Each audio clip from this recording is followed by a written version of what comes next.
बीडमध्ये ट्रेन आली त्याच्या मला खूप खूप आनंद आहे, पण याचा पूर्ण श्रेय माझे सासरे माननीय गोपीनाथ मुंडे आणि आता जे श्रेय आहे पूर्ण बजरंग बाप्पाला जात आहे. क्योंकि सगळ्यांना माहिती आहे की आज जरी ये भाऊ बहीण तिकडे असते तो आज गेले 45 वर्ष झाले पण ट्रेन आली नाही.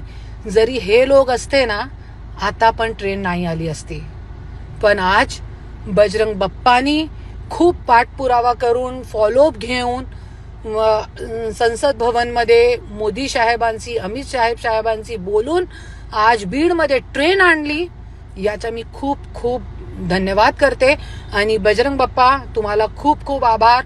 आमचे बीडवासियांचा तुम्ही खूप खूप साथ दिला त्याच्यासाठी मी खूप खूप आभार मानते तुमचा. खूप खूप धन्यवाद.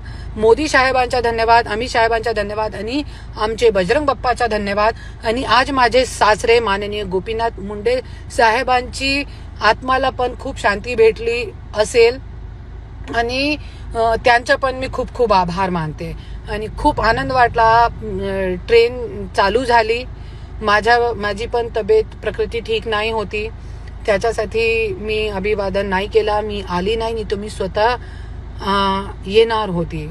जय हिंद, जय महाराष्ट्र. सगळे बीडवासियांना खूप खूप धन्यवाद आणि बजरंग बाप्पा तुम्ही असंच काम करत राहा आणि हे दोघे जे भाऊ बहीण आहे त्यांचा मार्केट उठवा.